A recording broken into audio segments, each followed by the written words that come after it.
तैयारी स्टार्ट।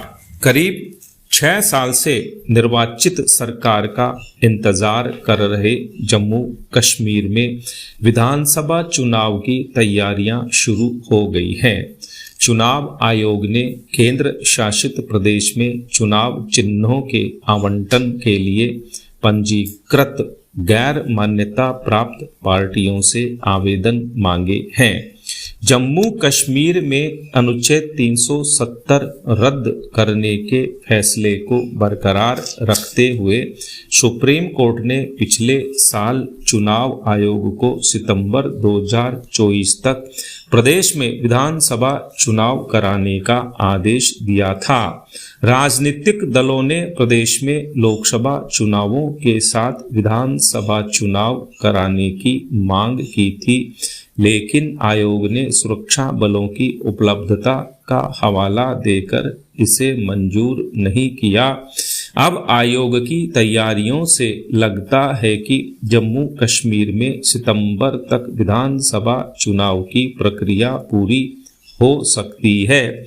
अमरनाथ यात्रा 29 जून से शुरू होकर 19 अगस्त तक चलेगी। इसे ध्यान में रखते हुए चुनावों की तारीखों का ऐलान किए जाने के आसार हैं। इस घोषणा के साथ ही वहां चुनाव प्रक्रिया शुरू हो जाएगी। पैरा जम्मू कश्मीर में तस्वीर पूरी तरह बदल चुकी है। आतंकवाद पर काफी हद तक का अंकुश के बाद वहां की जनता स्थायी अमन चैन चाहती है। वह लोकतांत्रिक प्रक्रिया के साथ मुख्य धारा में लौटने की पक्षधर है। वह दौर हुआ जब आतंकी संगठनों की धमकियों के कारण लोग मतदान केंद्रों तक आने से कतराते थे। इस बार लोकसभा चुनाव में जम्मू कश्मीर की 5 सीटों पर 58.58% रिकॉर्ड मतदान वहां के लोगों में लोकतंत्र के प्रति बढ़ते भरोसे का संकेत देता है। कभी प्रदेश की प्रमुख राजनीतिक ताकत रही पीडीपी एक भी सीट नहीं जीत सकी। यही हाल कांग्रेस का रहा।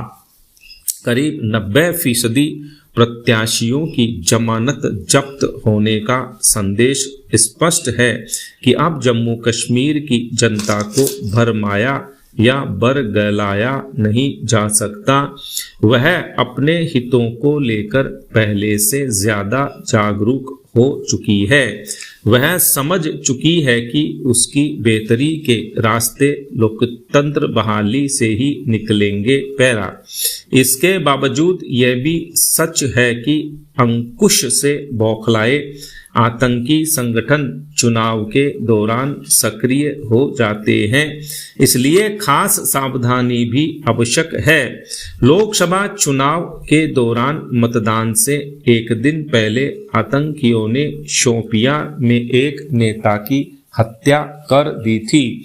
इसके अलावा पहलगाम में एक दंपत्ति को निशाना बनाया गया। इन घटनाओं को देखते हुए जम्मू कश्मीर में विधानसभा चुनाव से पहले सुरक्षा के कड़े इंतजाम बहुत आवश्यक हैं।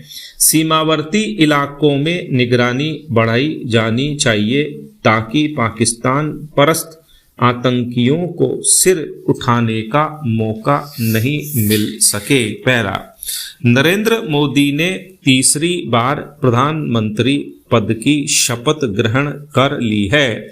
उनके नेतृत्व वाली नई राष्ट्रीय जनतांत्रिक गठबंधन NDA सरकार के सामने चुनौती भरे ऐसे अनेक राष्ट्रीय और अंतर्राष्ट्रीय मुद्दे हैं जिन पर तत्काल ध्यान देने और इन मुद्दों से निपटने के लिए रणनीति एवं कार्य योजना बनाने की आवश्यकता होगी। पैरा मोदी का लगातार तीसरी बार प्रधानमंत्री बनना एक उपलब्धि है। ऐसी उपलब्धि जो अब तक सिर्फ जवाहरलाल नेहरू के नाम दर्ज थी।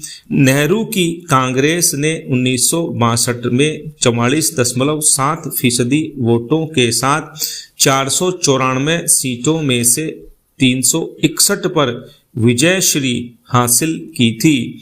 इसके विपरीत नरेंद्र मोदी की अगुवाई में भाजपा को लोकसभा की कुल 543 सीटों में से भाजपा को 240 सीटें मिली। भाजपा की अगुवाई वाला राजग गठबंधन 293 सीटों के साथ सबसे बड़े गठबंधन के रूप में सामने आया है। भाजपा टीडीपी और अन्य गठबंधन सहयोगियों पर निर्भर है, जबकि नेहरू ने ऐसी किसी गठबंधन के बिना ही अपने बलबूते बहुत मजबूत स्थिति दर्ज कराई थी। ब्रिटेन में भी मार्गरेट थैचर और टोनी ब्लेयर जैसे नेता भी 3 कार्यकाल पूर्ण करने में सफल रहे हैं। वैसे गठबंधन का परिदृश्य भारत के लिए कोई नई बात नहीं है। हालांकि बहुमत से दूर गठबंधन सरकारों के लिए सरकार चलाना चुनौती भरा होता है। सीटों के कम होने से गठबंधन सहयोगियों की सौदेबाजी करने की ताकत बढ़ जाती है, जिससे शासन करना और नीतियों का कार्यान्वयन जटिल हो जाता है। स्टॉप।